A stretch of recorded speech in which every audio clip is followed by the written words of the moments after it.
come true. Through the distance higher education system to meet the ever-changing demands of industrial and technological development in the 21st century. Universitas Terbuka is a pioneer of world-quality distance higher education, which is supported by professional lecturers who are experienced in their own field of expertise.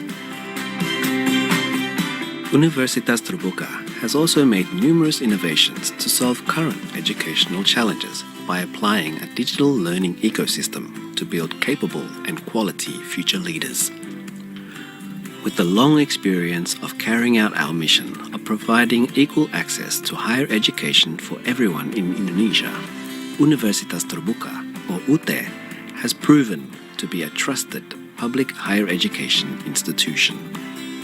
Hampir 4 dasawarsa UT mengabdi untuk bangsa.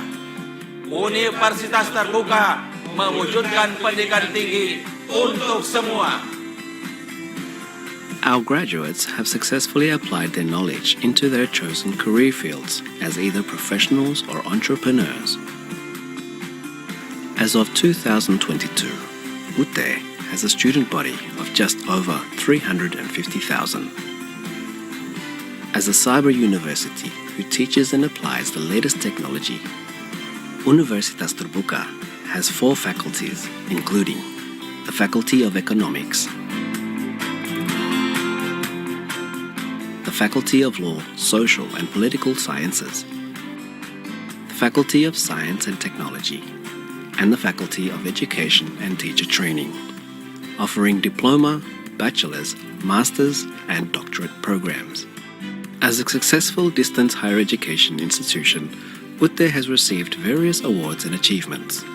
For instance, the rector of Universitas Terbuka, Professor Ojat Darajat, was elected by acclamation as the president of Asian Association of Open Universities for the period of 2020 to 2022. Time and time again, Universitas Terbuka continues to make important innovations by using the most advanced communication technology and information available in each of its programs. Through the implementation of lifelong learning, UT also provides certificate programs and tuition-free programs such as open educational resources, as well as free lectures to be accessed by everyone. Limitation is not a hindrance for people to continue their education to a higher level, because education is a fundamental human right for everyone that can be accessed easily. This is Universitas Terbuka, always thinking forward, always open to diversity.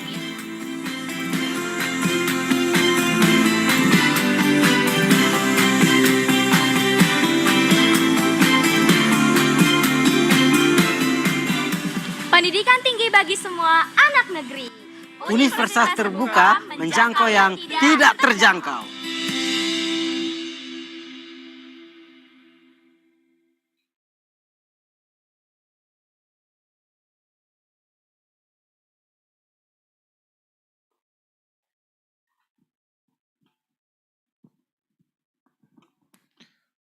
Good morning, ladies and gentlemen. Before the event starts, I would like to invite the guests to be seated in the room as the meeting will begin soon. Your cooperation is appreciated. Thank you.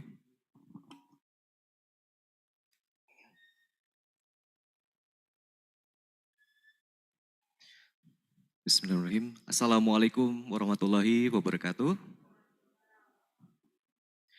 The distinguished visiting lecturer, Professor Vanessa Pasdenen, the head of the Institute for Research and Community Services, the head of Research and Innovation Center, the head of Community Service Center, the head of Research Center, vice deans of the Faculty of Education and Teacher Training, Universitas Terbuka, the heads of study programs, and the lecturers at the heads office, as well as at the regional offices throughout Indonesia, and students of the Faculty of Education and Teacher Training of Universitas Terbuka. The honorable speakers, distinguished guests, ladies and gentlemen. On behalf of organizing committees, we would like to extend a warm welcome and express our gratitude for your presence. Praise to Allah Subhanahu wa Ta'ala. We have been graced by the chance together in this meeting. I am Fahri Alibowo. I'll be hosting you in this event. Today on Thursday, 26th of October 2023, the Faculty of Education and Teacher Training of Universitas Terbuka proudly presents the visual performance of online identity, instructor presence, and personal cross tools and setting. So before that, dear participants, I'd like to give some information. The first one is this visiting lecture is delivered in a hybrid session. The on-site visiting lecture is conducted at Rasamala room, Wisma Universitas Terbuka, for invited guests, while the online is conducted on Zoom meeting and published on UTTV for students and for the public. So second one, video and speaker on Zoom meeting is only granted to moderators and speakers, while participants can only listen. The third one, participants can also join this event from UTTV YouTube channel through the link that we share on the flyer. The fourth, participants can ask questions to the speakers through the Zoom meeting chat. The moderator will present the selected questions to the speaker for the response. And don't forget to write down the name of yours and your institution as well. And the last but not least, we will draw the selected questions from the participants to get 3 prizes. So, ladies and gentlemen, to begin with, allow me to read the agenda for our meeting today. The first one is the singing of the Indonesian national anthem, followed by UT hymn. The second one is welcoming remarks from the Dean of the Faculty of Education and Teacher Training, Universitas Terbuka. The third one, lecturing, presented by Professor Vanessa Pasdenen, which will be followed by the photo session at the last program. So, ladies and gentlemen, to honor country, our country, please let us all rise for the singing of the Indonesia Raya national anthem, followed by the UT hymn.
Thank you.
Please be seated.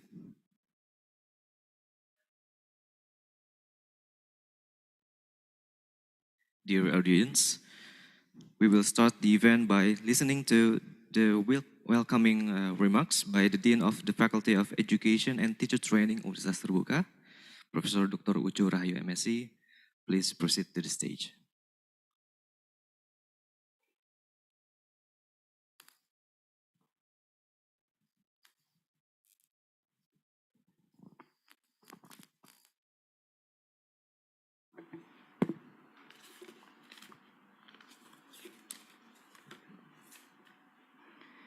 Bismillahirrahmanirrahim. Assalamualaikum warahmatullahi wabarakatuh.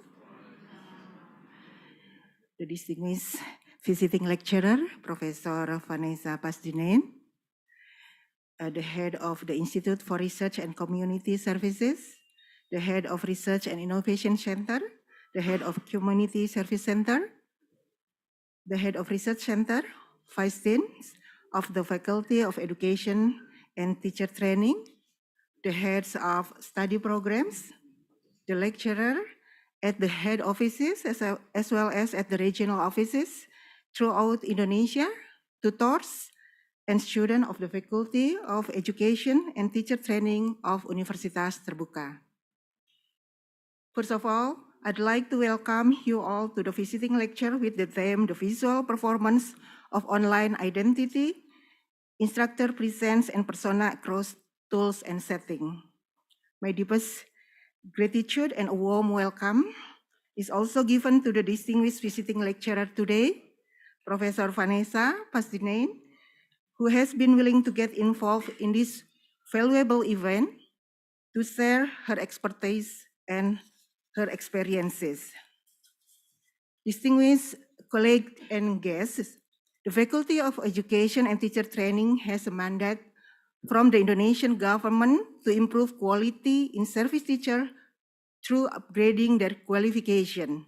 The Faculty of Education and Teacher Training provide 11 study programs such as Early Childhood Education Program, Elementary School Teacher Program, Natural Science Teacher Program, Social Science Teacher Program, Language Teacher Program, Teacher Professional Program, and Educational Technology Program.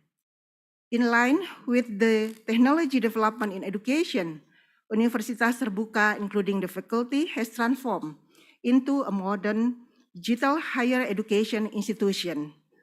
This has been another challenge for our faculty to provide the equity and quality learning services to teachers. With its visions as an institution producing professional educators and education personnel through an open and distant higher education system, Faculty of Education is currently serving about 135,000 students, dominated by students of elementary school teacher education study program, about 92,000 and 23,000 students of the early childhood education study program. There are three missions of the faculty. First, to improve the quality of education system and service delivery to meet the needs of educators and education personnel professionally. Second, to expand access to open and distant higher education nationally, regionally, and globally. Third, to produce and disseminate the findings of scientific, technological, and art studies in the field of education to improve the quality of educators and education personnel, as well as educational institutions. We believe that Professor Vanessa, with her extensive and outstanding knowledge and experiences in the relevant matters, will keep us updated with the insightful sharing of information and knowledge regarding the visual performance of online learning. As FKIP, or Faculty of Education, is currently in the process of tutorials, particularly online tutorials, this material will certainly give us valuable support to provide the best services for student learning success. We hope that from this lecture, we as tutors and higher education distant learners can be aware of the instructors' different interaction and communication styles and the frequency of instructors' input into the class discussion and communication can affect student motivation and finally can influence students' learning success. Once again, I congratulate our colleagues at the Faculty of Education and Teacher Training for successfully hosting and organizing this visiting lecture. I strongly believe this forum will give us a memorable academic experience, provide plenty of opportunities for academic publication, and develop a new network for collaborative research. I wish you all productive and enjoyable lecture. Thank you. Wabillahi taufiq wal hidayah. Wassalamualaikum warahmatullahi wabarakatuh.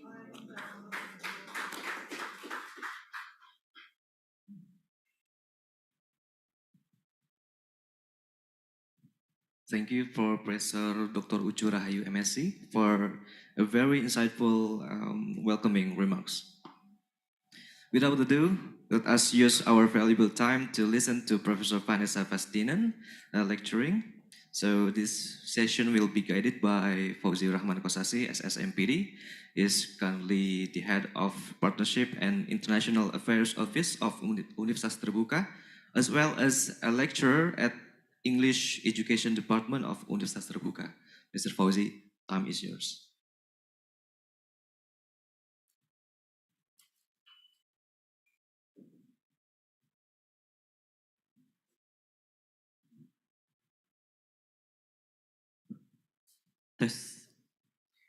Thank you very much, Mas Fahri. Assalamualaikum warahmatullahi wabarakatuh. Shalom, Om Swastiastu, Namo Buddhaya, Salam Kebajikan, Rahayu. A very good morning to all of us. The Honorable Dean of Faculty of Education and Teacher Training, Professor Ucu Rahayu. The Chair of Institute for Research and Community Service, Professor Dewi Padmo, and then all Vice Deans, Head of Research and Innovation Center, Head of Community Service Center, Head of Research Center, and then also with us here, heads of departments or study programs, our colleagues, faculty members, of course, and also our lovely students, okay, throughout Indonesia, joining online through Zoom or UTTV, YouTube live streaming, right? So we do it hybrid. Today is a great pleasure for all of us to have a distinguished visiting lecturer with us here, Professor Dr. Vanessa Pasdinen. from Florida State University. So please come and join with me here.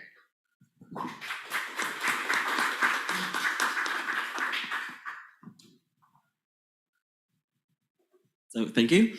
And the topic that she will deliver and discuss is the visual development of online identity, instructor presence and persona across tools and settings, which we know it is one of the most essential things to understand and to consider in the realm of open and distance education, right? So before we begin, let me read her short bio first, right? To get to know one each other. So Prof. Vanessa Denon is a professor at Florida State University, specializing in computer-mediated communication and its impact on learning. Her research covers learner engagement, identity development, and ethical concerns in online education. She has authored over 50 articles. Wow, let's give applause. And also co-edited a book on virtual professional development. She is also the co-editor-in-chief of the Internet and Higher Education and serves on editorial boards and special issues in the field. So that's her short bio. And now it's time for me to welcome Professor Dr. Vanessa Pasdenon to deliver the topic. Time, microphone, and screen is yours. Please. Thank you very much. Thank you to everybody for the warm welcome this morning, and thank you to the Dean for giving such a wonderful overview of what you're doing here at the university and the number of students that you're serving in different areas, which to me is an overwhelming number of students, truly impressive, many more than we have at my university. I'm delighted to have the opportunity this morning to speak to you about one of the areas where I conduct my research, as well as one of the areas where I engage in my practice. And when we think about things like identity, who we are, and this was a moment of introduction this morning, I'll add something to the introduction that is relevant to the presentation, which is that I have been teaching online for more than 25 years. And I mention that because for me, as a scholar, I'm also a practitioner in the same area. And although I do not conduct research on my own students, I of course have ideas about the research that I want to conduct from the things that happen in my classes, from what is working well and what is not working well. And then I try things in my own classes. And when I see what seems to be working well, then I make a decision about going to do research in the larger sphere about that particular area. And so for me, my research is very closely connected to practice. And my goal is that all of the research that I do should have direct connections, direct implications for educators and for their students. My goal is to make a difference in the world and to truly make education better, not just to publish articles.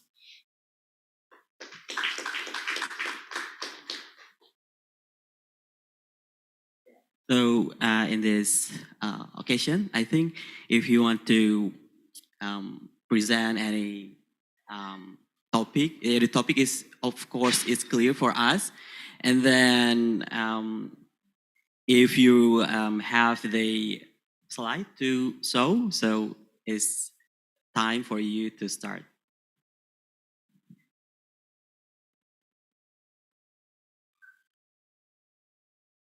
Yeah, so since we are doing a hybrid, so the participant is not only here in this room, but we also have audience from the online, from Zoom, and also UTTP YouTube live streaming.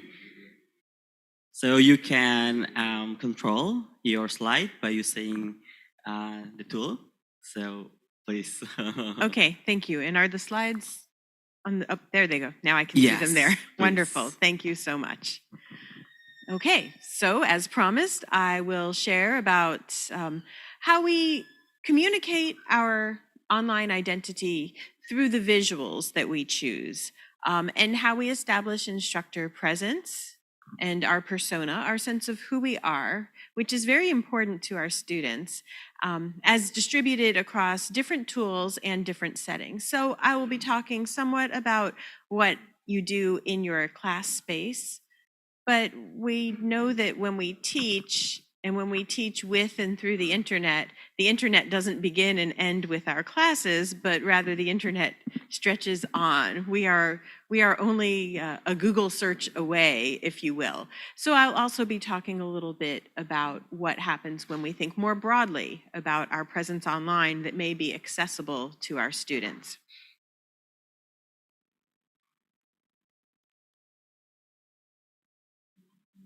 Did I hit the wrong button? Sorry? Oh yeah, you must point it to this laptop, sorry. Try to click on the button. So it doesn't work. So please, next slide. Of course. Okay, Yeah. thank you. As I begin, I think it's really important to share my own philosophy of teaching developed across those 25 years, which is people first, content second, technology third. And I'm going to focus on people today. I know that as you become an educator, you have many classes that you take about the content that you're teaching. That's really important. And when we are teaching online, the technology is critical. It doesn't work. Or if it doesn't work, the class doesn't work. However, we don't want the technology to be the focal point of our teaching. We want the content to be the focal point. However, we can't get to the content being the focal point unless the people are comfortable, unless the people are ready to learn.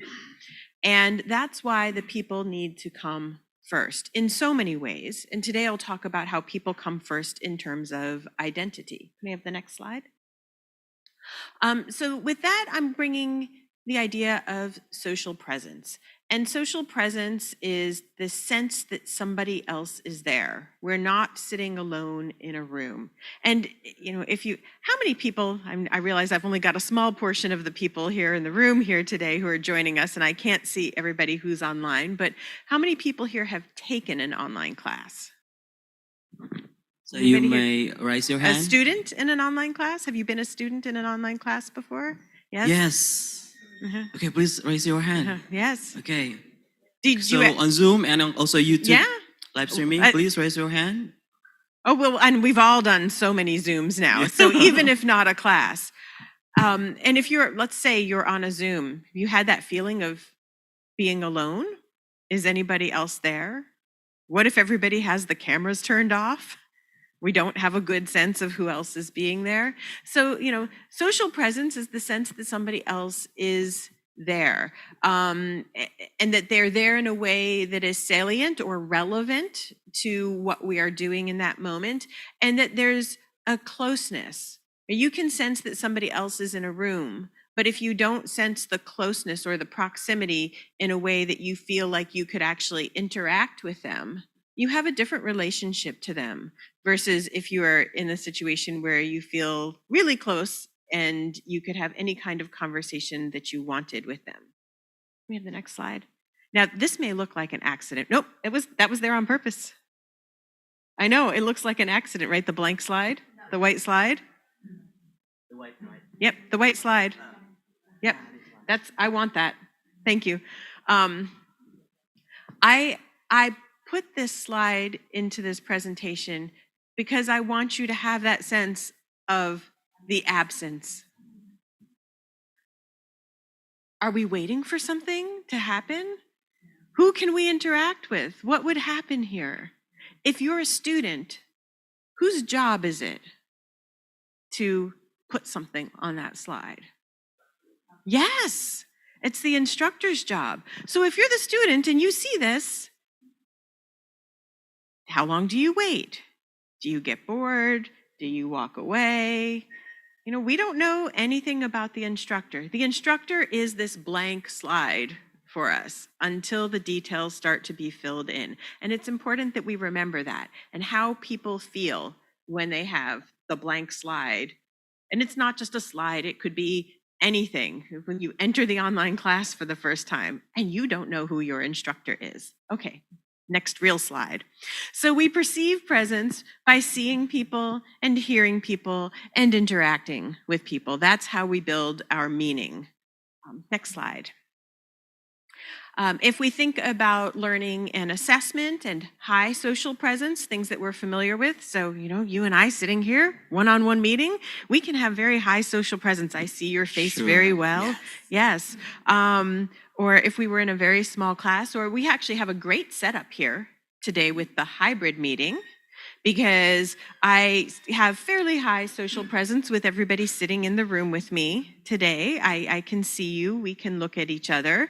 But there are other situations where there's lower social presence. I have lower social presence with the people who are online because I can't see them right now. Next slide.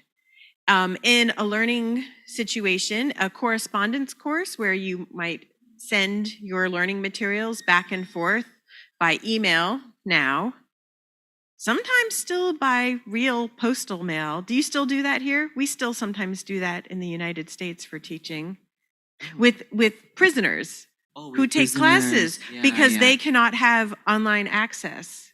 So they still take courses where they write out assignments and send them by the postal mail for grading. Right? Or standardized tests, and you fill in all of the little bubbles.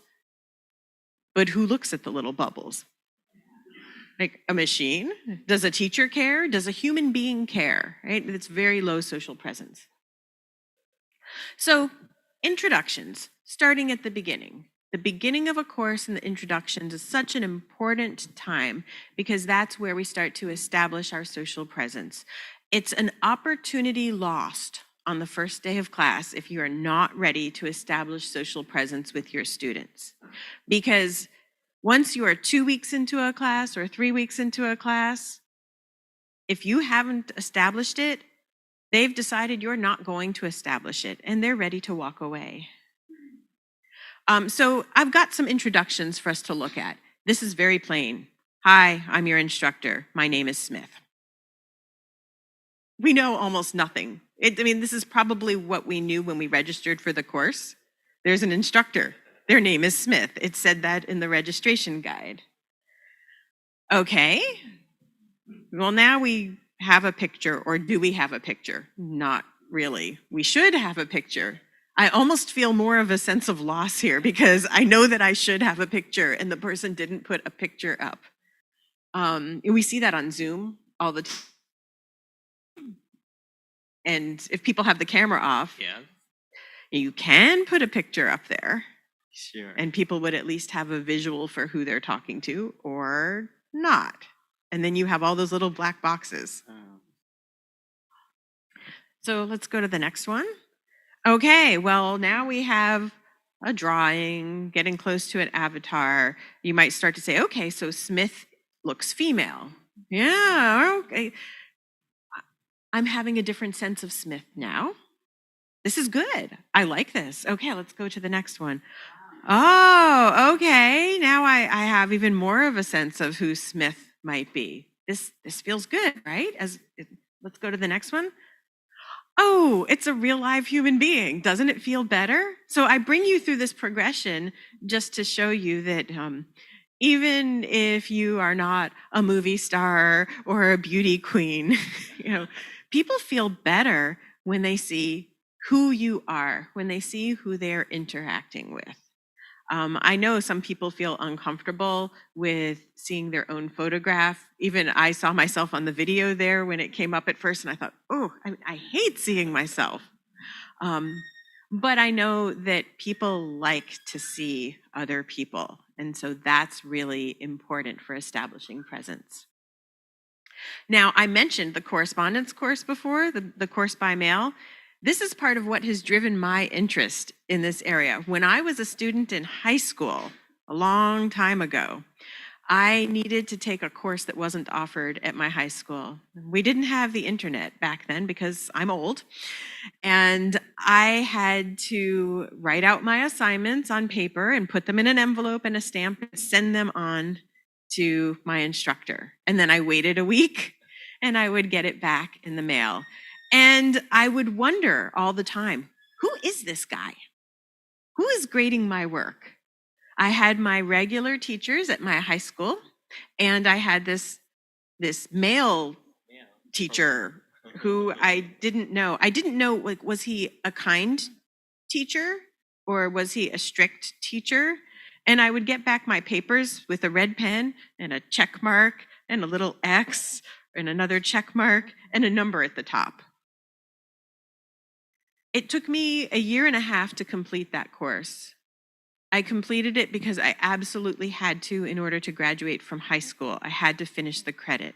I was not motivated. I had no connection to the teacher, and so I had no connection to the coursework.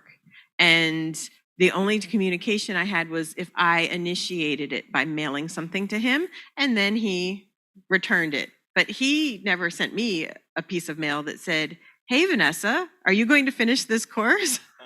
Or, "Hey, do you need help?" So nothing, no presence. Now I'm going to switch to online learning.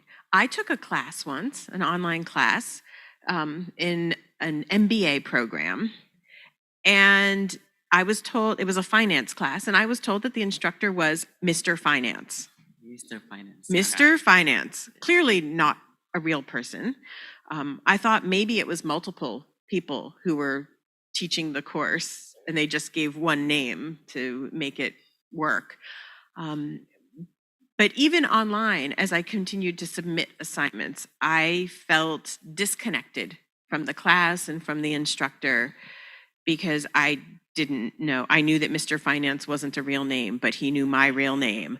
And as a learner, you feel vulnerable. Somebody sees your mistakes.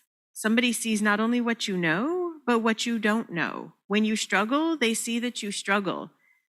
And yet you know nothing about this person. It's a very unsettling kind of feeling. I did not enjoy the course with Mr. Finance. I promised myself to never be Mr. Finance or, I guess, Miss Instructional Technology to my students. So this brings us to the idea of social presence and a very popular model in online learning that some of you may be familiar with, the community of inquiry model. And that suggests that in order to have successful teaching and learning experiences, we need to bring together multiple presences. So we need to have our social presence. It's right up there in that pinkish color in the top. That's the engagement of the people in the class. The green at the bottom is our teaching presence. So that's everything that the instructor is doing. And then the bluish purplish color is the cognitive presence. It's where all the learning is happening. But they're not 3 separate circles. They're all coming together into the center to have a positive educational experience. And the community of inquiry reminds us of that, how important it is that we establish all of these presences. So we may think, oh, I'm ready to teach. I'm a teacher. I know what my job is as a teacher, and I know cognitively everything I need to know. But until the social part is there, we don't have all of the parts in place. And this is something that we tend to not teach in our teacher education programs. At least we don't in my teacher education program. And it's missing. It's something that a lot of educators have to figure out for themselves. If you're teaching in K-12, because of the age of your students, it's likely that you very quickly figure out that you have a presence with them, or they don't allow you to not have presence with them, especially young children. But at the university level, students will sit and wait for what the instructor will do or won't do. And then we wonder why the students walk away unmotivated. And this is part of it. So we care about this because it reduces what we call transactional distance, the feeling of closeness or distance between two people who are trying to have some sort of interaction. We don't like that blank screen that I had, that white screen a while back. People want to build their learning relationships. When we have poor presence, when it's not there, we have isolation, we have a lack of motivation, a lack of trust. And teaching and learning is very much about trust. We trust our instructors when we turn something into them. We trust them to teach us what we don't know. We trust them to be kind with our vulnerable, not yet knowing selves. And we have communication breakdowns. You see things like students who are struggling with maybe, medical problems, but they're afraid to tell the teacher when the teacher might be able to help them or give them extra time. It's a big problem when we have poor presence.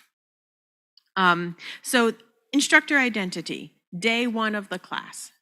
The instructor sets the tone. It's verbal and visual, and I'll go into some of the visual parts, but I'm happy to discuss the verbal parts too.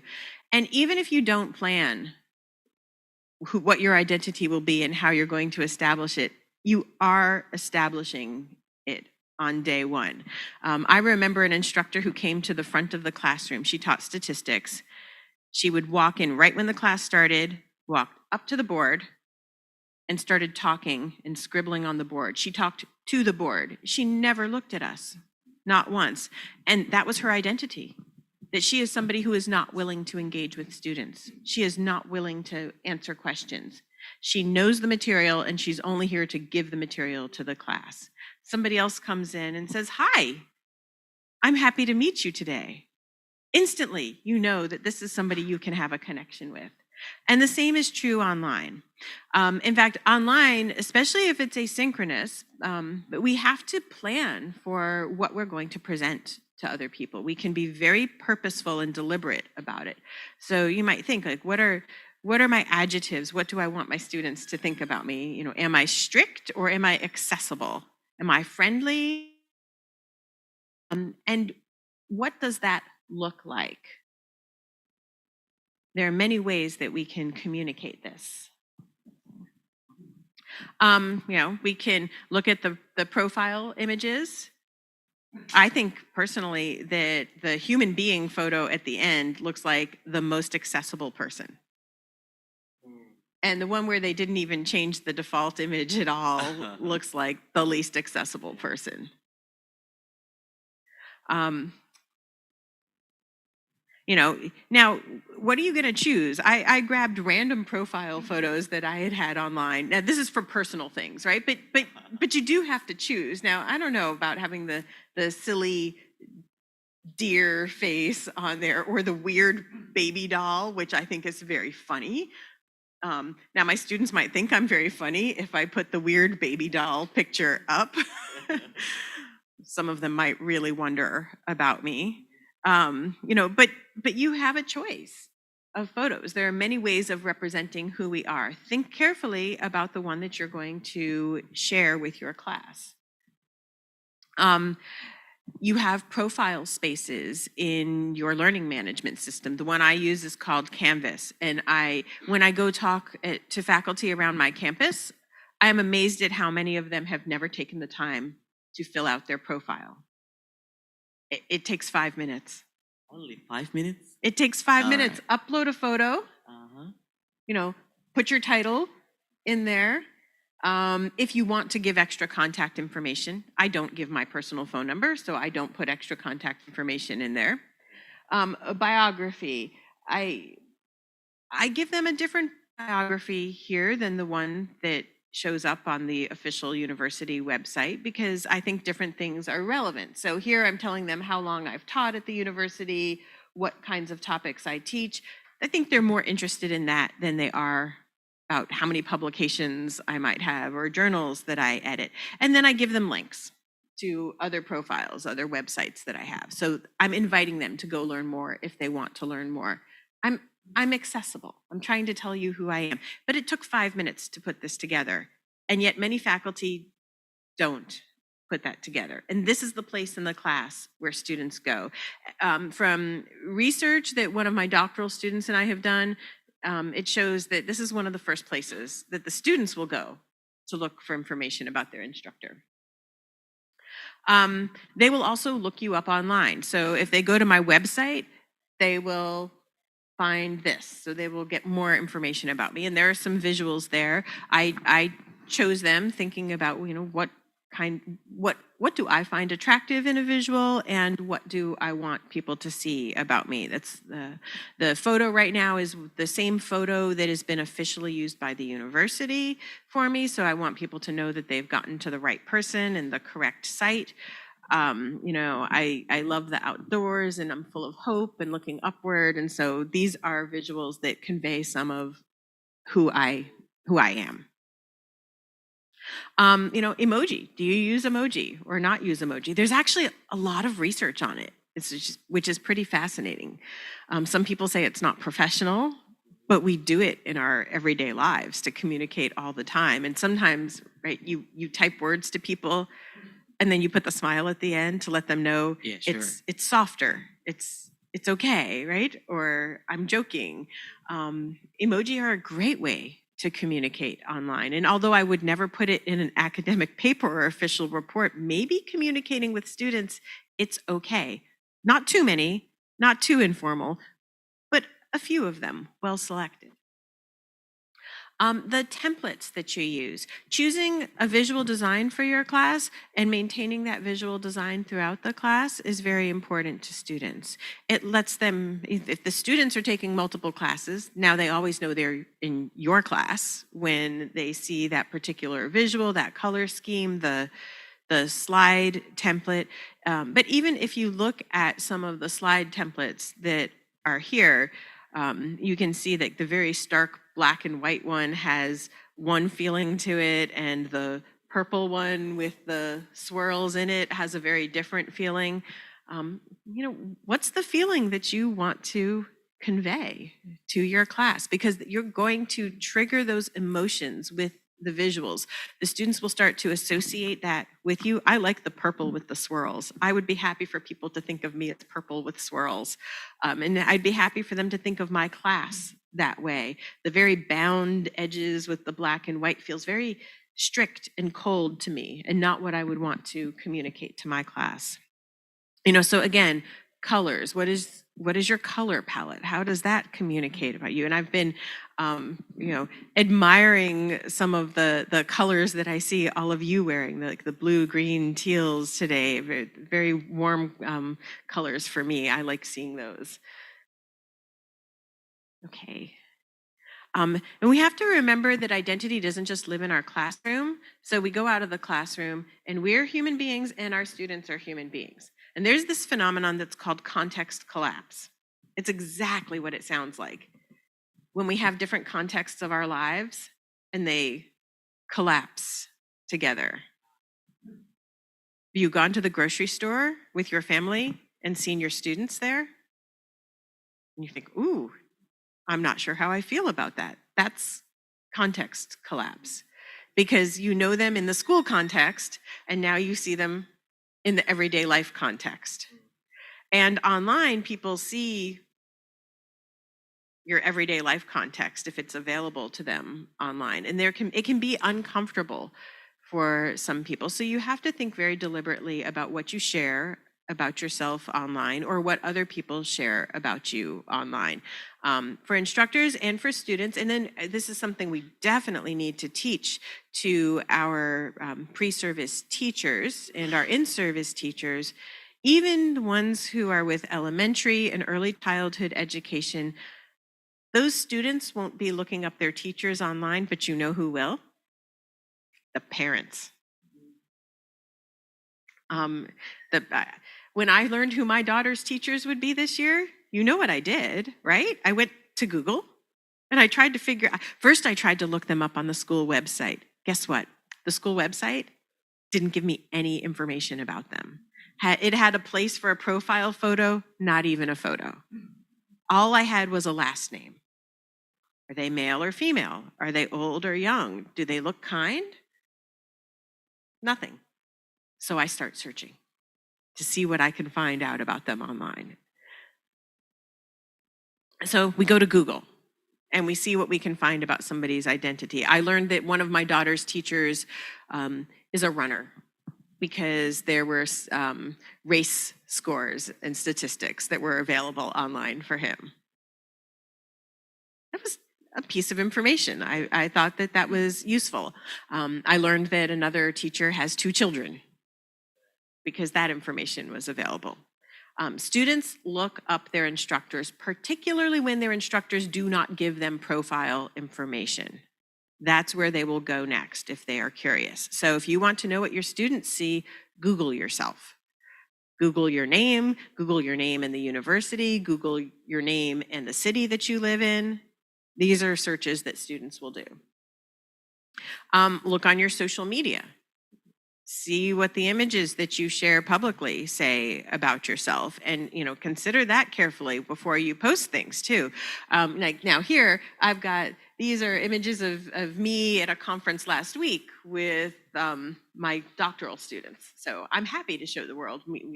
We went out for Korean barbecue, we went out for coffee.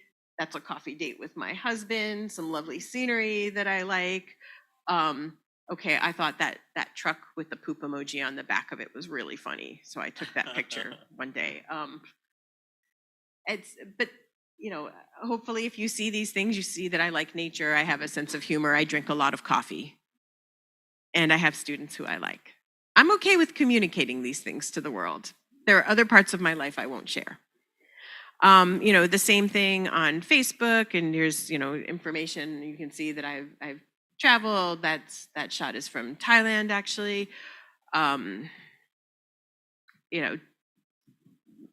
We're hiring. Do you want to be an assistant professor in my department? We're hiring. The job ad is posted there. But again, this is all what you will see if you look publicly for me. So I've controlled these things.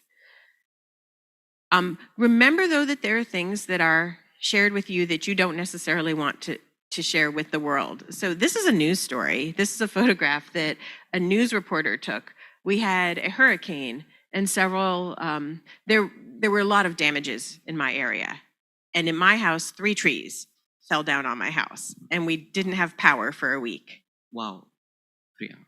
Yes, we had a lot of damage. And the news reporter came to talk to me about it. And while he was there in my house, in my basement where we were safe from the storm, he took pictures, and it ended up in the newspaper, and it's still online. I have no control over this. These things are out there, so you need to remember that. People will also search who we're connected to, the company that we keep. So whoever you are friends with on social media, for example, that's other information that is out there, or things that you have liked.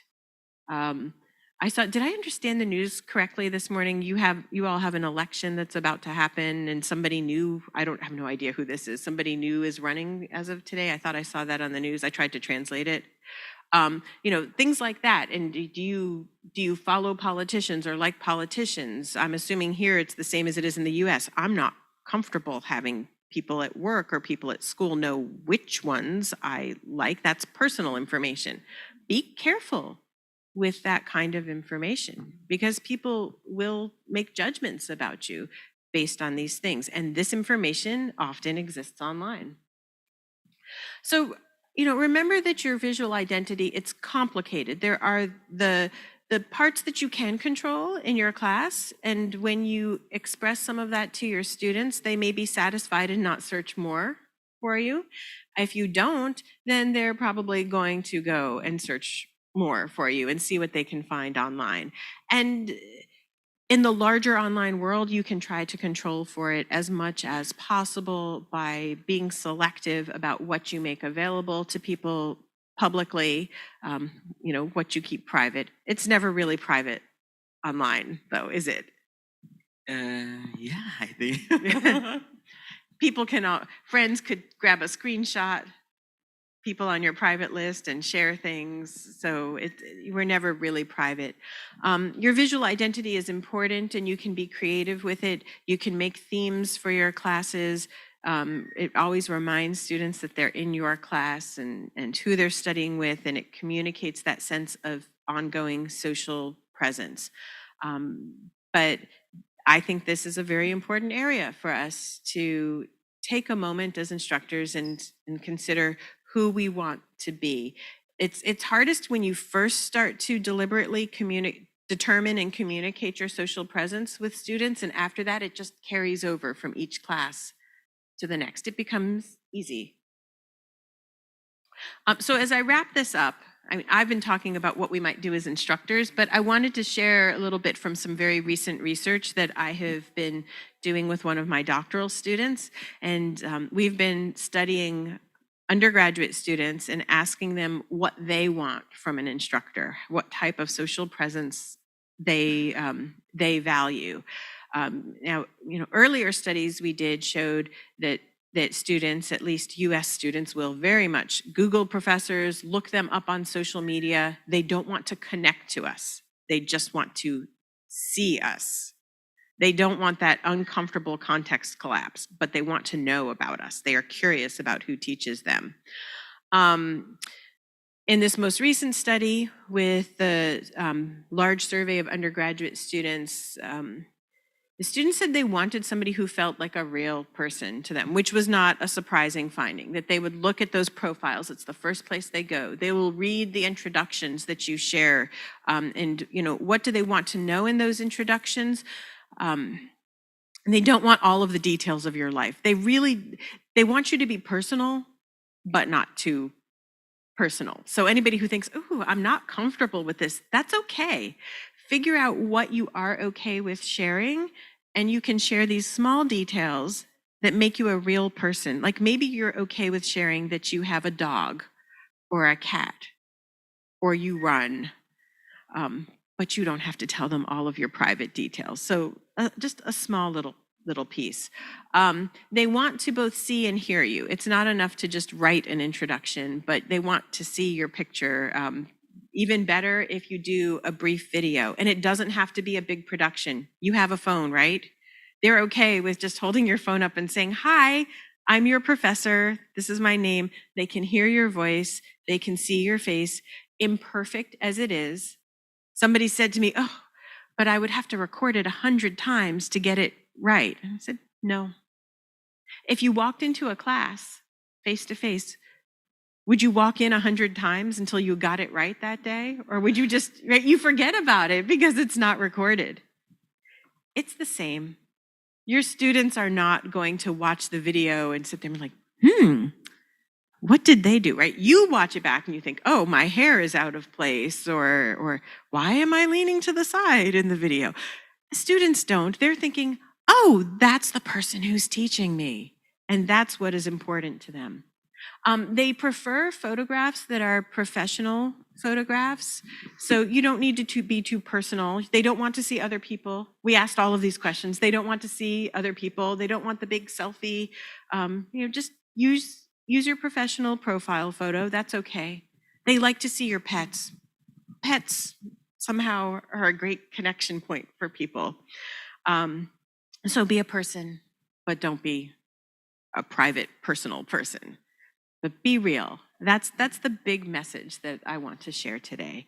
And so I'm happy to have whatever conversation we have. I'm really looking forward to hearing from all of you about this. So thank you very much, Prof. Vanessa. Let's give applause, a round of applause. Okay, and also for our audience from Zoom and also UT TV, YouTube live streaming, you can also give question. But before that, I would like to say thank you very much for very insightful and then full of motivation, of course. And I also learned so much from your experience. It's like that we have a very, very deep and then private counseling time with an expert from Florida State University. I really, really want to listen to you during your talk. Yeah. And then, it's just very, very clear to us that social presence as an instructor is very, very important. And now let's open the question and answer or discussion session. So we will start from this room first, okay, Prof? And then we will also take some questions from Zoom and online YouTube. Okay, I saw the first who raised the hand is from Mehmet. Yeah. Okay, Pak Mehmet. Yes. Thank you very much. Assalamualaikum warahmatullahi wabarakatuh. Waalaikumsalam. Good morning. My name is Mehmet Sasmat, MEMET, from UT, Universitas Terbuka. Good morning, Prof. Vanessa. See you again today after we met in Yogyakarta yesterday. Before I question to you, I would like to ask to you about my experience with you yesterday. When we were flight together from Yogyakarta to Jakarta, yesterday you sat in the right of me. Yeah? You read a book from Yogyakarta to Jakarta without stop, without ad, without rank, without anything. This is meanwhile the other passengers slept soundly. Yeah. So I really proud of you, Prof. It is better if we all together give applause special for Prof. Vanessa. Thank you. Thank you. Next question for you. Yesterday I questioned to you in Model Yogyakarta about micro-learning. Yeah? Today I would like to know more deeply about philosophy of teaching. According to your presentation before, because we are teaching without meet students. So how to plan, how to do, how to teach students without in philosophy of teaching without meet students. Like because we teach without meet student in Universitas Terbuka. That's all my question, Prof. Thank you for answer. Good morning and wassalamualaikum warahmatullahi wabarakatuh. Waalaikumsalam. Thank you, Pak Mehmet. All right. So we will open one by one, right? Okay. Question first and then answer after that. So you can directly answer Pak Mehmet's question. Okay, thank you very much for the question. It's a great one. First I would say, what do we mean by meeting our students? We don't meet them sitting face to face, but we have the opportunity most of the time to meet them online, just in different ways. And I think it's important that we start to establish those points of connections with our students from the beginning, to tell them that we still want to meet them. Now, I teach asynchronously a lot of the time, so I'm not even in the same space interacting at the same time as my students, but we will have a discussion board for introductions in the class, and I ask my students to introduce themselves at the beginning. And I always ask them to share something about themselves when they do the introduction. Again, it's making them a person, but not too personal. I don't want anybody to feel uncomfortable, because it helps me remember who they are, and it starts to help everybody in the class connect. So one person posts a photo of a dog and says, my personal information is that I have a dog. And everybody else comes out and says, oh, I have a dog too. Oh, I have a dog. No, I have a cat. Now the cat people come out, and it has nothing to do with the subject of the course, but now we know we have dog people and cat people, and people love their pets. We talked about pets in the class. So people feel positively about the class because it's already been a space where they've been able to have those positive interactions. When I go to interact with the student, I might say, send a message and say, how is your dog doing? Or, what books, right? I love to read, you noticed that. I might ask everybody, what's the best novel that you read recently? Or what are you listening to right now? And that helps me get to know them. It helps them get to know each other. I feel like I do meet them. One of the interesting things that has happened across my years of teaching online is that I've started to feel like I know many of my online students better than I know my campus students. Because the campus class, there's always the students, this student, last row of the room, comes in when class begins, ready to walk out the door the second that the class ends. Yeah, you don't really get to know those students. You know the first row, they engage with you all the time.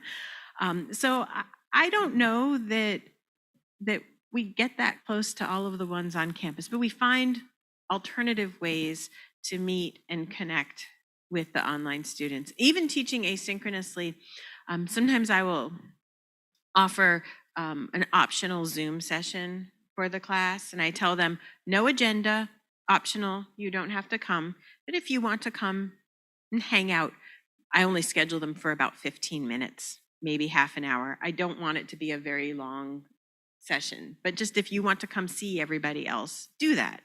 And maybe 10% of the class will come, but those are the people who have the need to make a connection that way, and I allow them to make the connection that way.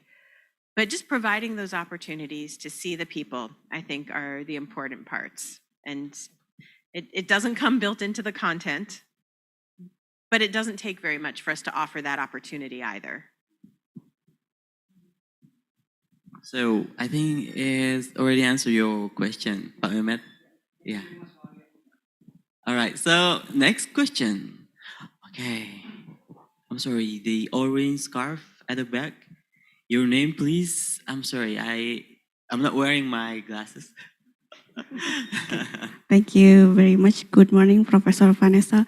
My name is Maya Puspitasari. You can call me Maya.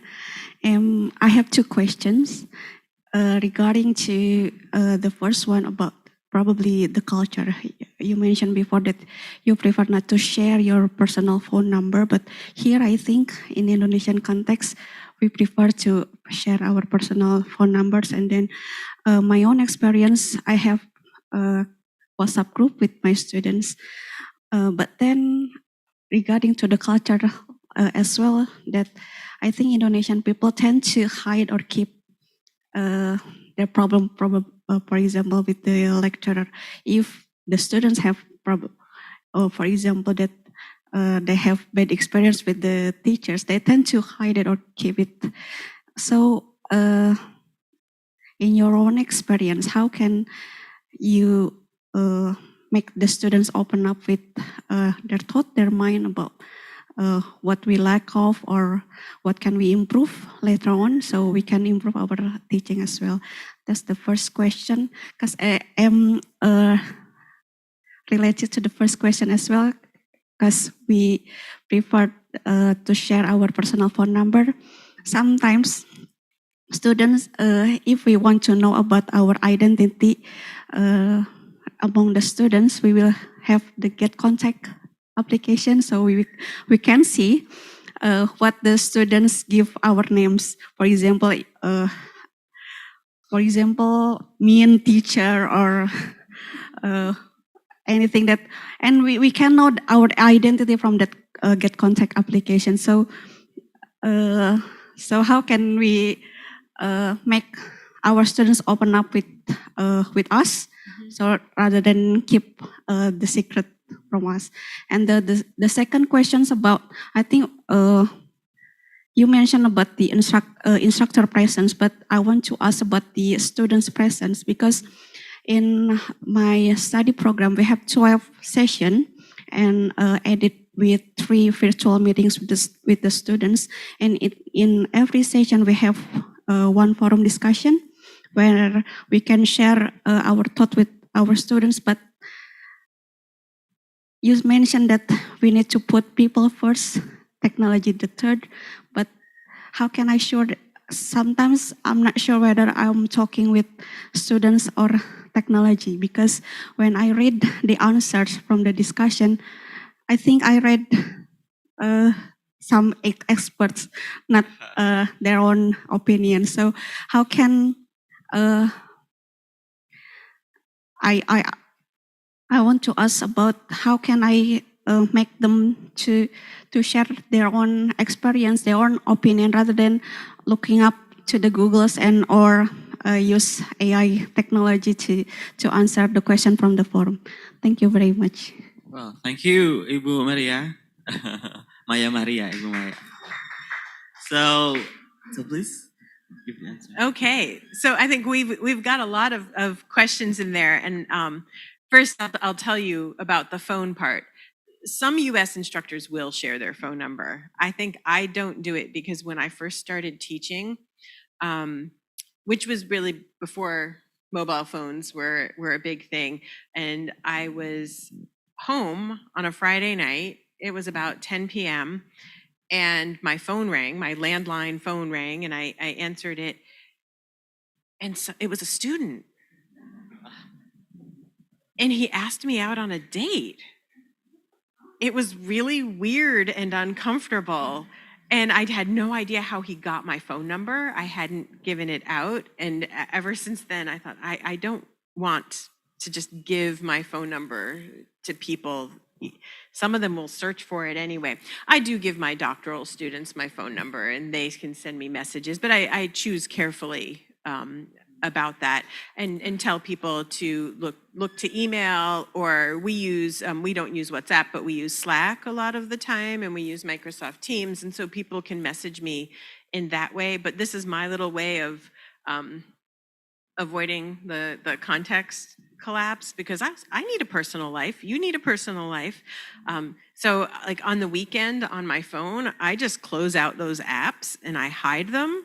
So only the people who have my phone number can contact me with a text message, and it just makes me feel better. Now, with your other questions, what I'm hearing from you is that there is a separation in communication, if you will, between the instructor and the students. And you're thinking about this, that okay, the students aren't sharing their problems with you, but they have problems. Right?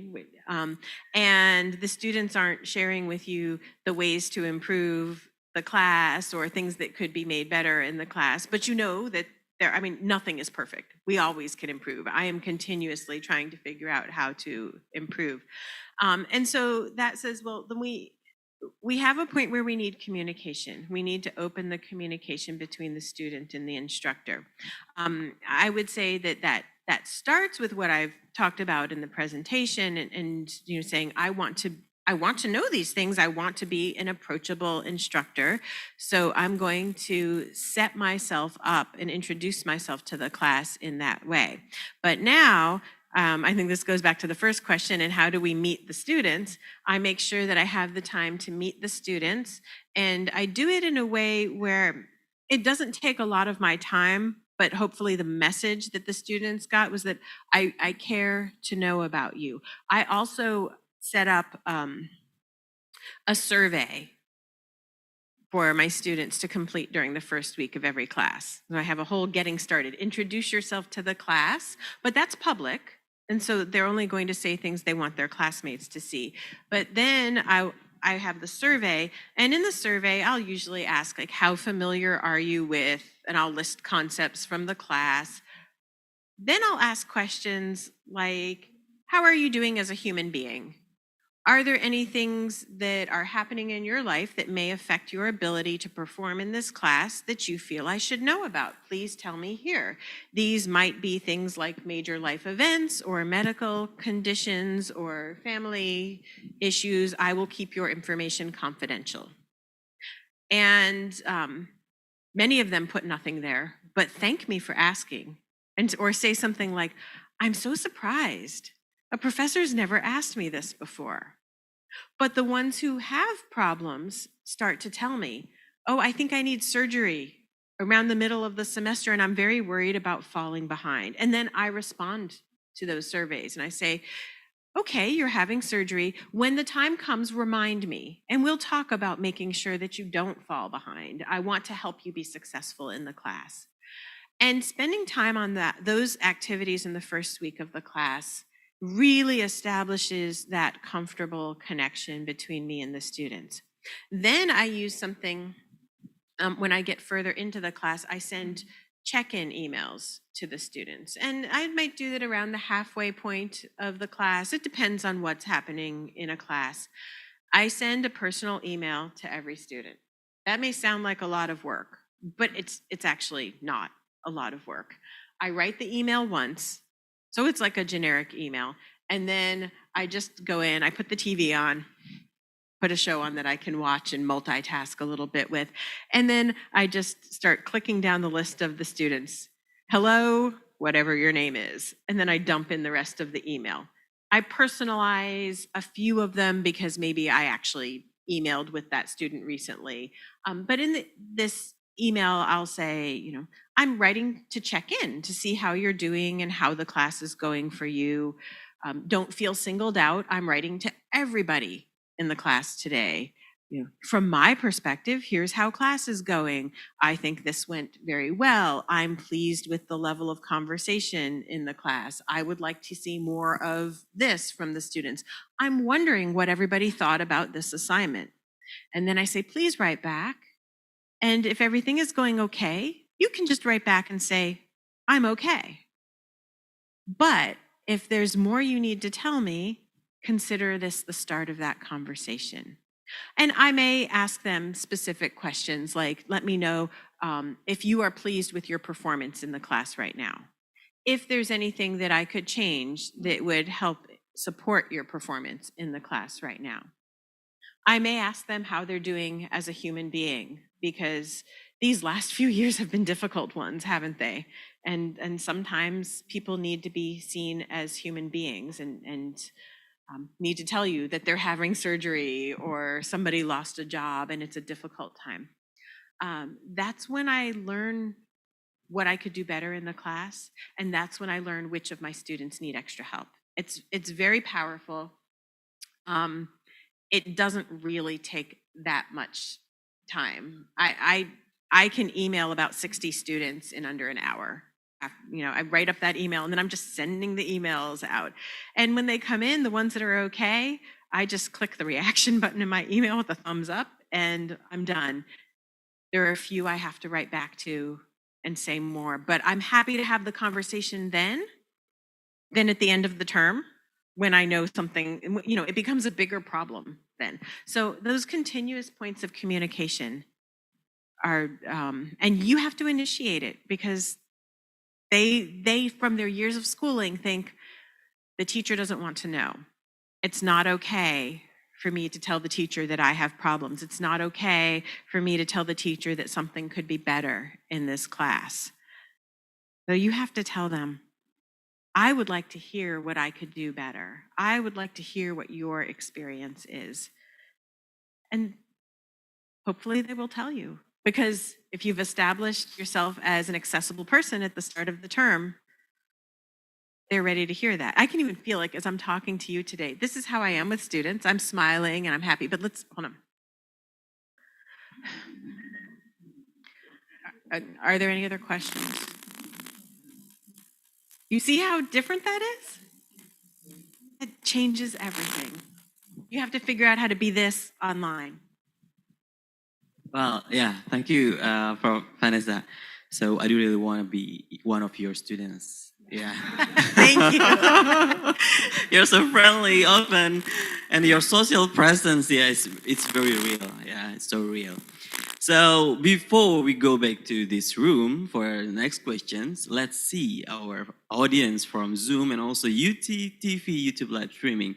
So colleagues or the committee, please help me to see whether or not our audience, okay, yeah, perhaps it can be displayed here. So we can see our audience, our colleagues, friends joining online, yeah? So, all right, so from Zoom first. Okay, oh, there is someone. Okay, raising his hand, the man. So please click on the participants button. Yeah, click. Wow, we have All right, 256. all right. Oh my gosh, 256. Ibu Dekan. Okay, so the first question from online. Okay, Pak Adi. Sorry, I don't. Yeah, Prehanto. Pak Adi Prehanto, are you ready with your question? Sure. So please give him the access to open the microphone. All right, so we can hear your voice. Please, your question. Okay, thank you very much for the host. Hello, everyone. Hello, Prof. Anisha. Thank you for having us in here in Universitas Terbuka, especially. Let me introduce myself. My name is Adi Prehanto. Maybe this is my first time joining a international seminar, and then I really want to say thank you for Universitas Terbuka that already conduct this seminar or sharing for us in here. And then this topic quite interesting for me. It's about the teacher identity. And then I think the teacher identity is not only about the profile, about the something appears, something like that. But I would like to maybe tell first about the teacher identity. As I know, this topic quite interesting for me, especially Prof. Vanessa.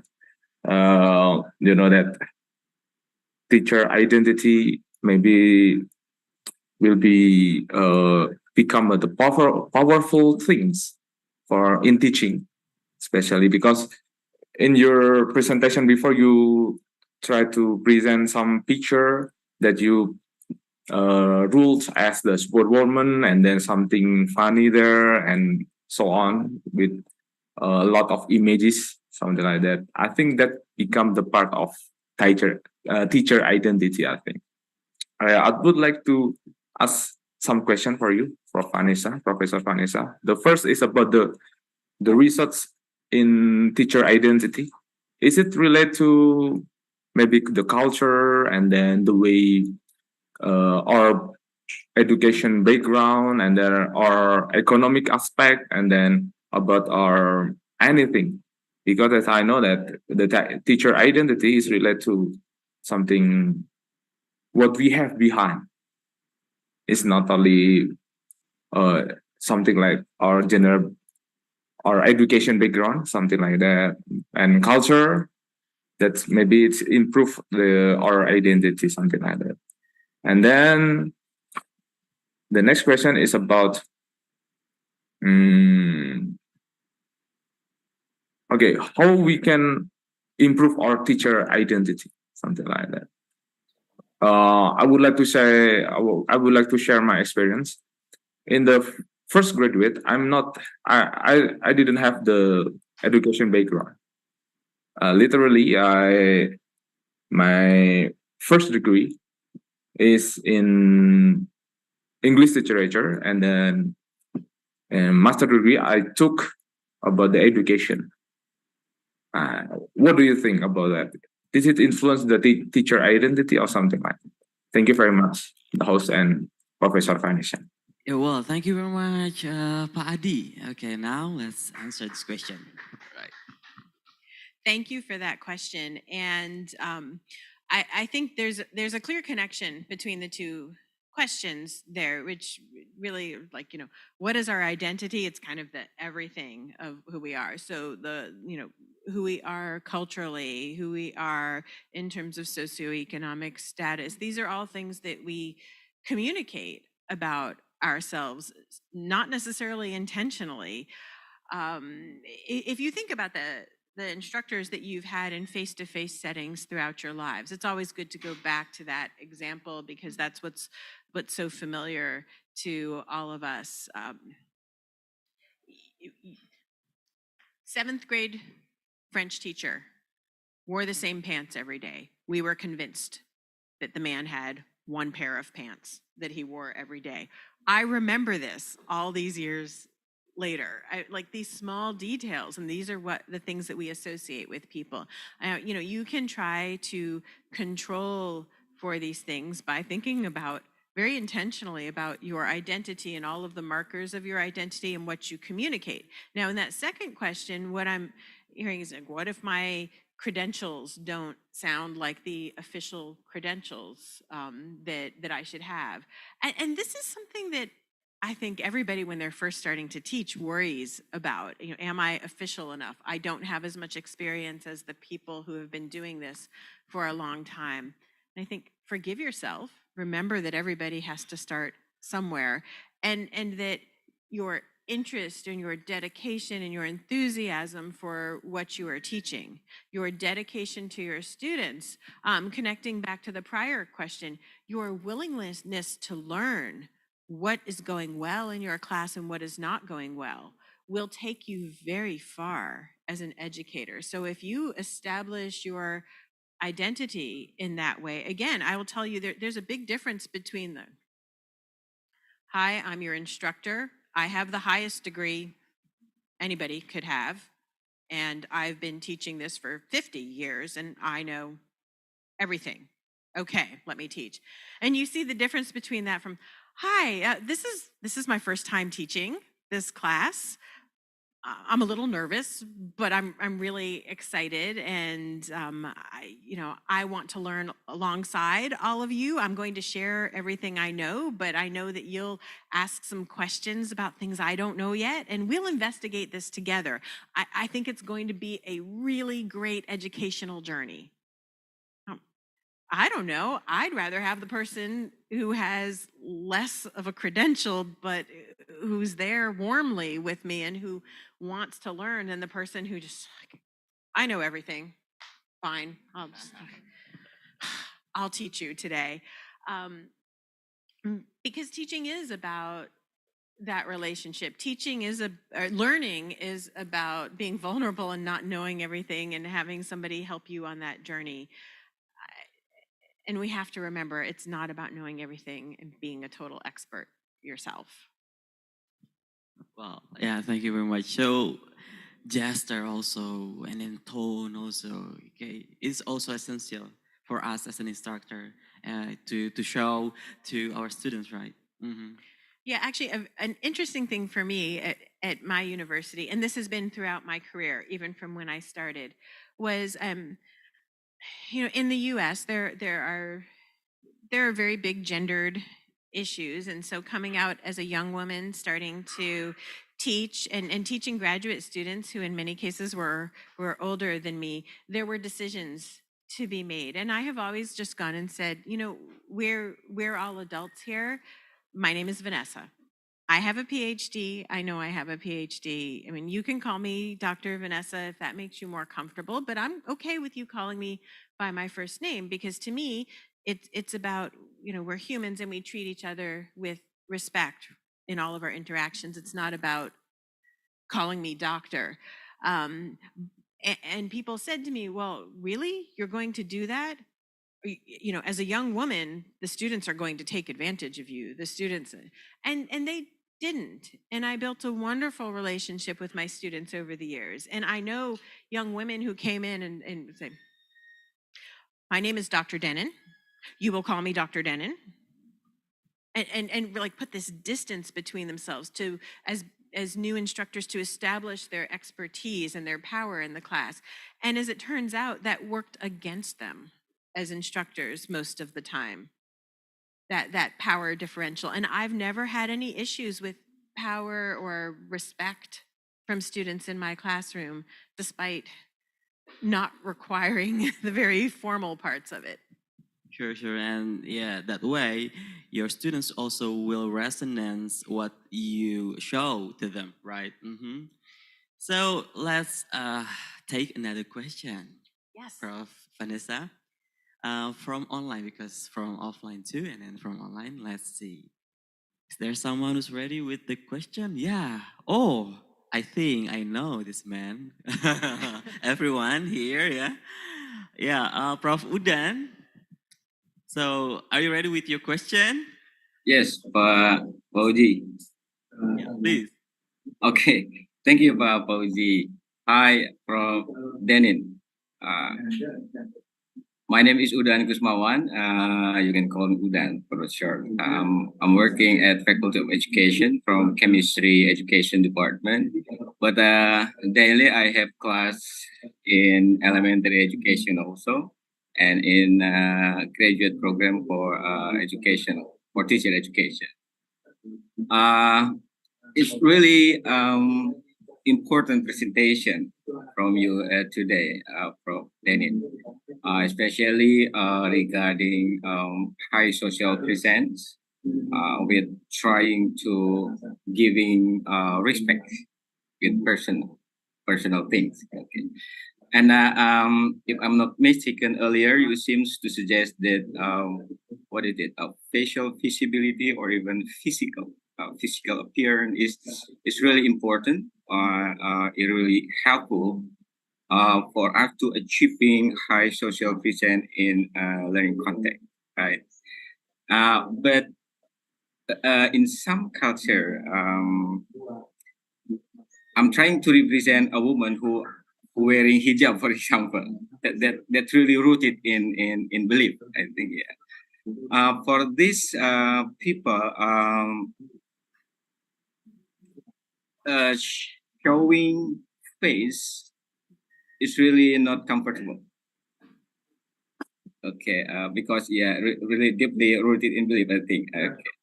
So, given this culture or belief perspective, in this context of online adult education, like in UT and in your situation, I think, how can we assist students in achieving a high social presence without without compromising their cultural values and belief? And secondly, probably I'm asking you about strategy. What sort of strategy or tool probably would you recommend educators just like us or just like this woman employ in such situation to ensure effective learning and communication? Thank you, Prof. Daniel. Well, thank you, Prof. Udan. So please answer the question. Okay, and that's a really great question. I think that you will always find that there are people in any culture who are not comfortable showing their face, and you know, it's a personal decision that you have to make about how much you're going to show. I mean, you know, I experience my discomfort seeing my own face, and then I get over it, but I know other people who there are good reasons not to. But there are other ways. This is why thinking about broader visual options is something else that we can consider. So, you know, if not my face directly, am I comfortable with some sort of avatar or, you know, Bitmoji? Bitmoji are actually great because you can pose them, right? So you make that little avatar once, and then you can pose them doing all sorts of different things. So you can thumbs up your students, or like have the Bitmoji with, you know, with little sayings on it, and in doing different activities. And those Bitmoji can have so much personality. In the end, you can style one that doesn't even look like you. It doesn't matter, right? But your students will associate that with you. Imagine that I'm teaching a class and I, you know, I can make a Bitmoji. Well, actually, in some of my classes, we've done that just for fun. And I wish I was born with pink hair. I know that's not normal or natural, but I love the color pink. And so I always make my avatars have pink hair. And I've had students meet me who took the classes where we did that for fun afterwards. And they were like, I wondered what your hair color was. I always thought of you as somebody with pink hair. And if you're not comfortable having something that's the likeness of a person, then choose an image or a theme that is what you are going to use to communicate forevermore with your students and be consistent with it. Is there a favorite flower, or, you know, pets? You know, you want to use a beloved pet as an avatar, or a celebrity who you identify with, or it, you know, it doesn't matter. It's just you're picking that image or that icon that becomes the representation of yourself toward your students forevermore, and take the time to think about what it is that you're communicating with that image that you've chosen, and you use it. It's always better than, you know, no image. Nobody has any sense of who I am. Yeah, well, thank you. So I hope Prof. Udan it answered the question. Before we start another question, so do we still have time? I think for 2 questions more. Okay, 2 more questions. Yeah, one from here and then one from online. It's fair enough, right? So from this room, I'll give the chance to this this row. Is there a question from this row, perhaps? A question? Oh, okay. Ibu Duri.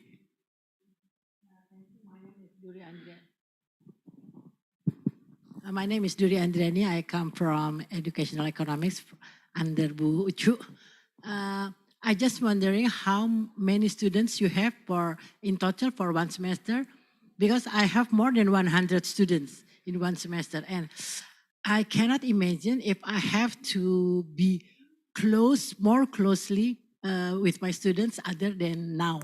Because you know, Indonesian people love very much to chat.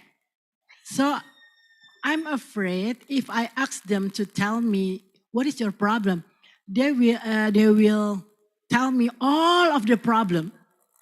Bahkan sampean, even though that problem maybe not directly related with our courses, but I believe that they're gonna tell me whatever problem they face in their own words. So I'm not comfortable with asking our students, my students, to tell me their problem. That's out of the questions.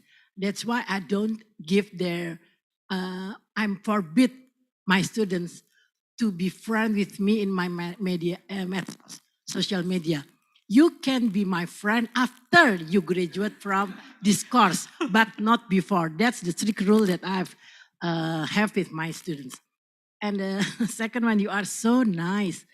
When Prof. Udan asks you about what if the teacher, the lecturer, don't want, or because of her beliefs, don't want to show their face in the internet mode of learning.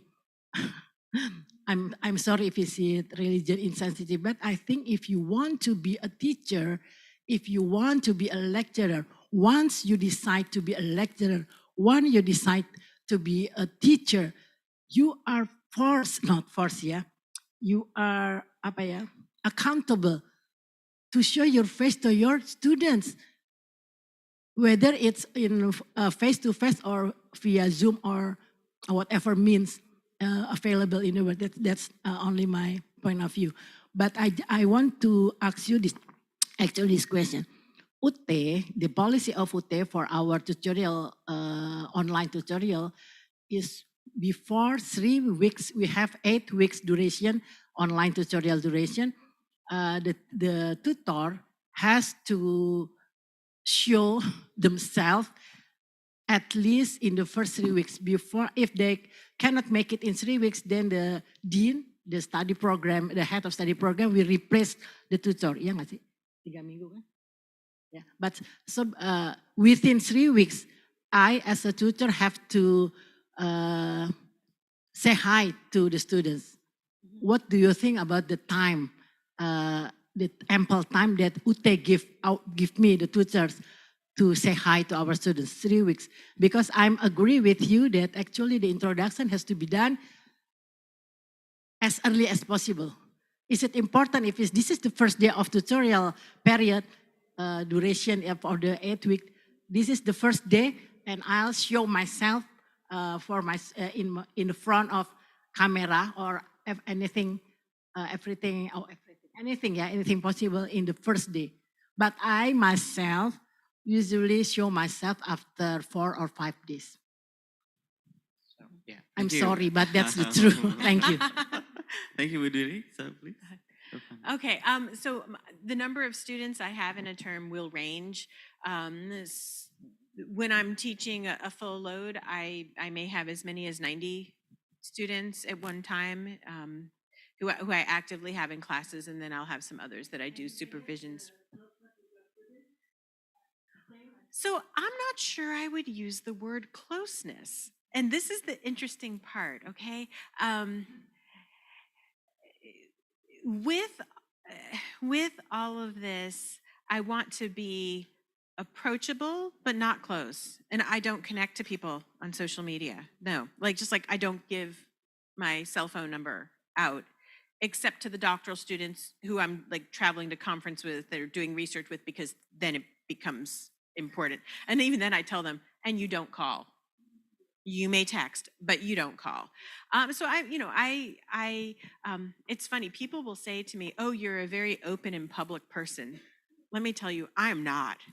I am a deeply private person, but I have found the things that I don't mind sharing with the world so that I can project an image that works that way. I don't want to know all of my students' problems. I don't want to get down to the depths of all of that. So, if they send me, and sometimes, too much information. I mean, honestly, I don't read every detail of the too much information, but I might respond to them with, that sounds like you have a lot that's going on in your life right now. How can I help you succeed in this class? Redirect it back. How can I help you succeed? Do you need more time for an assignment? I'm not going to engage. They're not my problems to solve. And so even you can test this when you ask questions of your students and you connect with them in that way. And so like to email 100 of them to check in again, because it's a generic message, it really doesn't take that long. And they feel very like the fact that you didn't send a message to the whole class at once, but said, "Dear whatever your name is," like, whoa, the teacher's looking at me. Like that's an important moment to the students. But you can phrase the questions like, how is the class going for you? What could I do that would help you succeed? Or how is your performance in the class satisfactory to you right now? Or, in what ways is it not? So you can keep it very focused on the class if you need to. Or are there things that are keeping you from performing the way that you would like to in class? And they might respond to you with every problem that they have and all of the dramas. And then you just write back with, thank you for sharing all of that. I can see that you have a lot going on in your life right now. Let's think about ways, despite all that is going on, that we can help you succeed in class. I always redirect back to the class, not to the drama. I don't want to know that. So getting to your second question, I kind of think 3 weeks is a long time to be present for the class. With my classes, when the class opens on day 1, I'm right there for them. So when they get in, I've already posted. There's introductions for the students on a discussion board, and my introduction is the first one. So I write, introductions. Let's introduce ourselves. Please share, your name, your major, where you're located, because it's a distance class. And whatever else I decide that they're going to share. They may or may not share those things. It's okay. And then I will model it, because instructor modeling is a big part of getting students to do things. And so I'll share a little bit of information about myself, and then they will follow suit. But when they come in, they also immediately get to the homepage, and there's a video that I very clearly just recorded just for this class. Like I said, it's on my phone, maybe 60 seconds. And I'll just say, hi.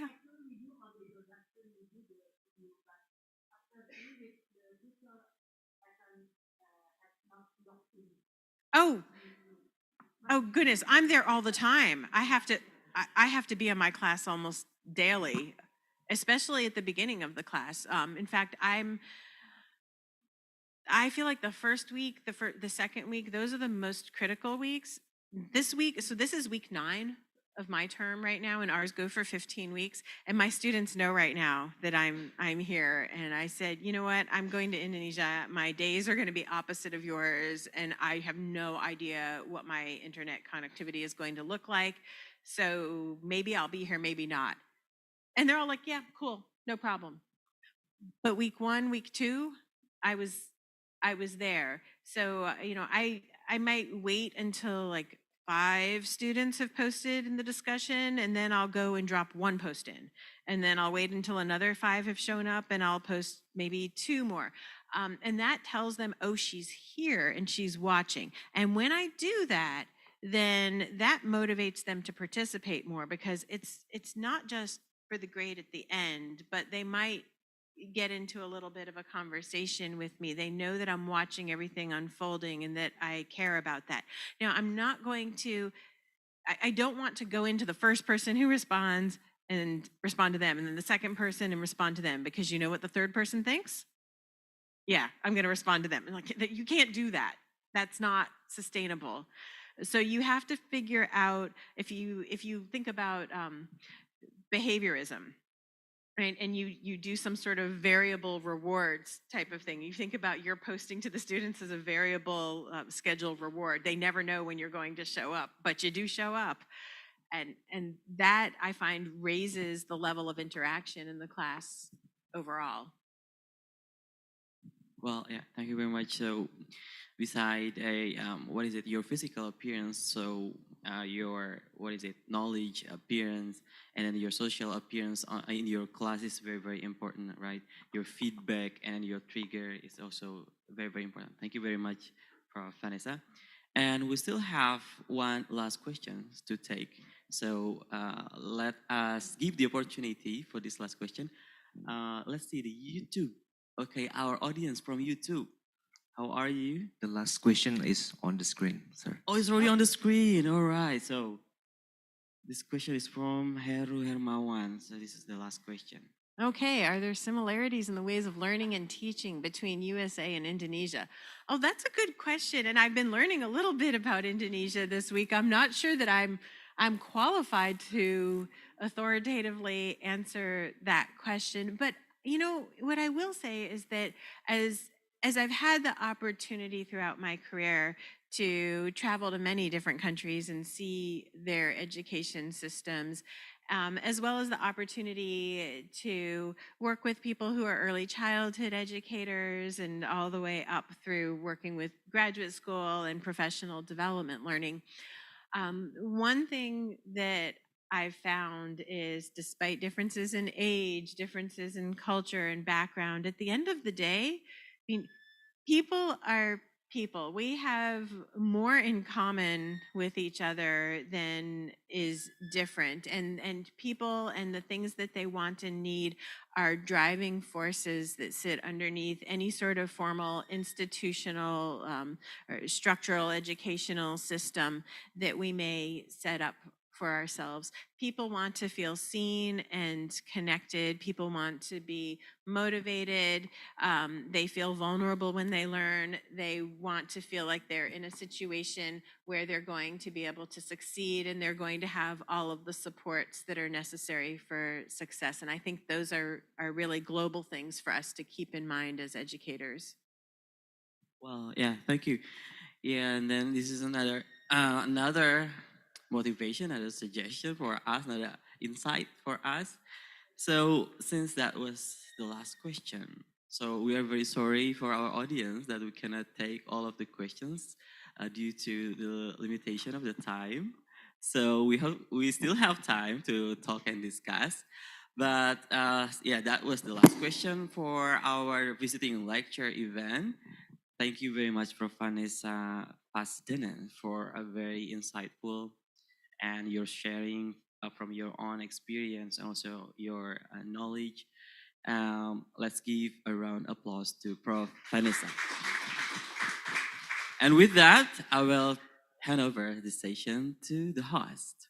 Thank you, Mr. Fauzi, for leading our session with Professor Vanessa. Sir Fauzi, you can go back to your seat. Thank you very much. Please give applause to Mr. Fauzi.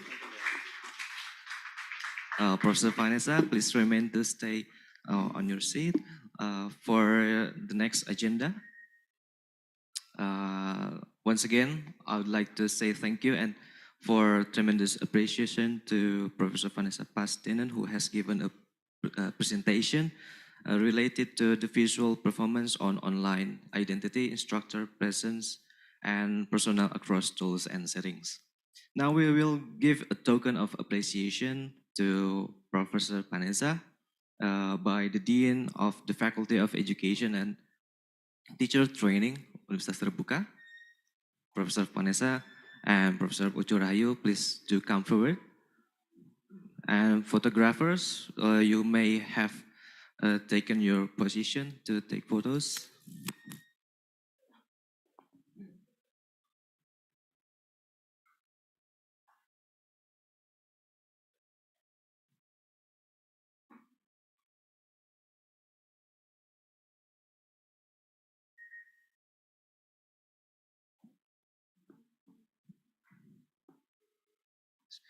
Once more, sir.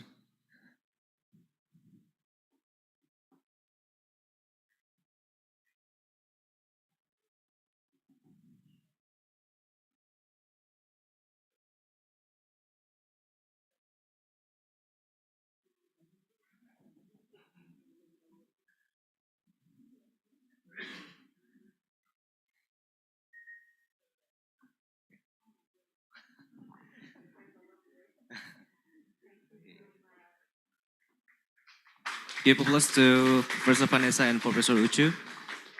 And for Professor, please remain. For Vice Deans, we invite you to the stage or to come to in front.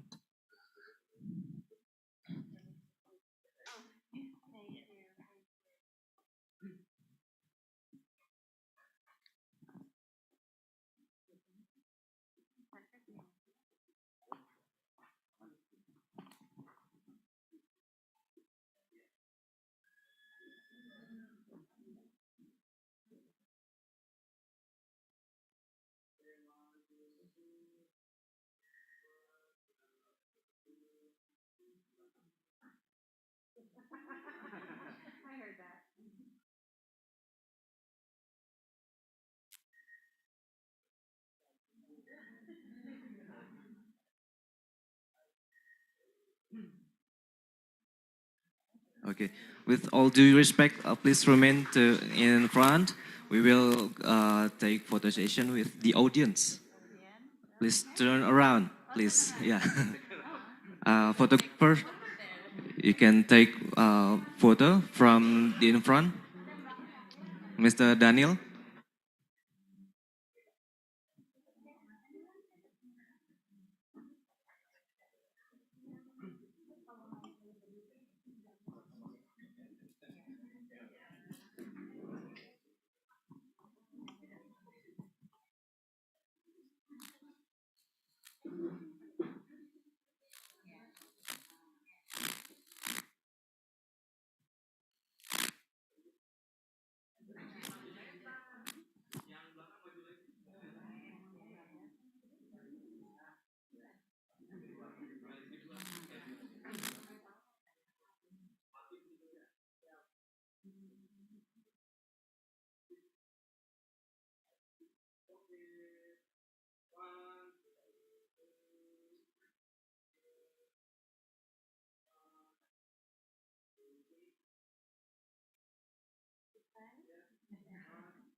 One more.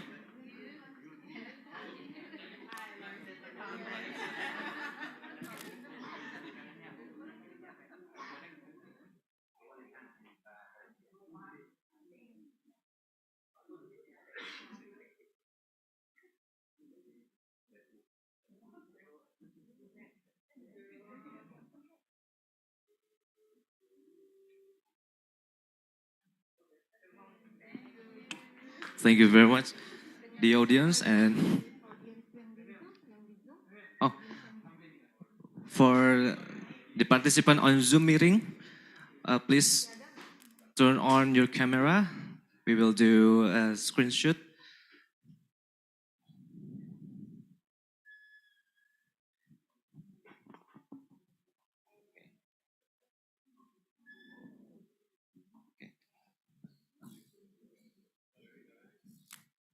Okay.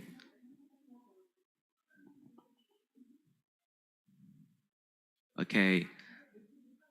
Please turn on your camera. We're going to have a screenshot for our documentation. Please, operator. Okay. In countdown 3, 3, 2, 1, slide 1.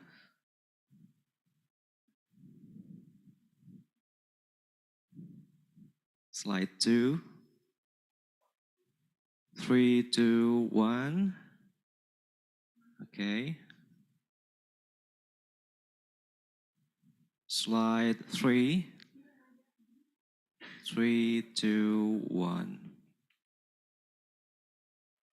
Another slide.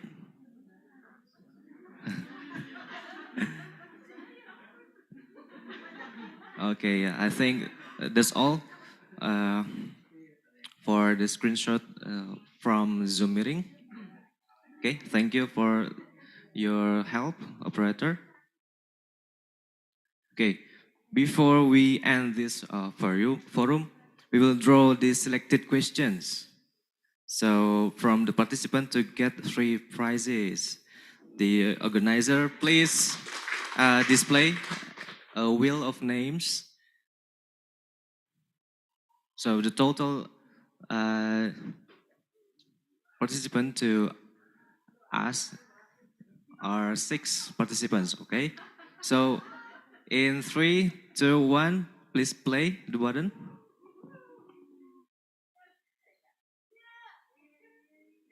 Okay, Pak Mehmet, congratulations to you for be the first winner.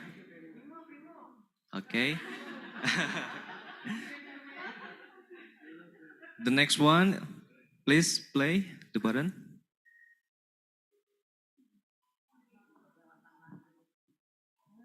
Congratulations to Pak Adi Prehanto. Okay, please remove. And the last but not least, say.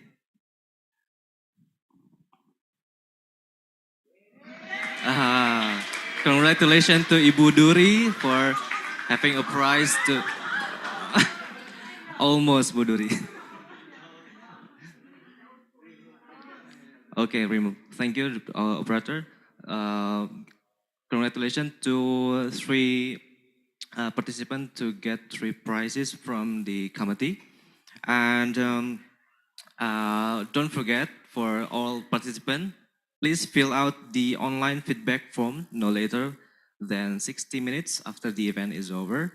And the second one is e-certificates will be sent to the registered participant and who attend the event and completed the feedback forms. So please check your email, which is correct.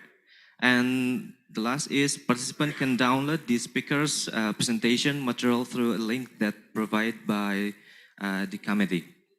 So ladies and gentlemen, as a saying goes, to every beginning there's an ending. And now the meeting has come to its end. Once again, thank you very much for everyone for gracing our meeting with your presence. We truly appreciate it. On behalf of the organizing committees, I'd like to apologize if we have done any mistakes throughout the event. So I end my duty as Master of Ceremony. Assalamualaikum warahmatullahi wabarakatuh.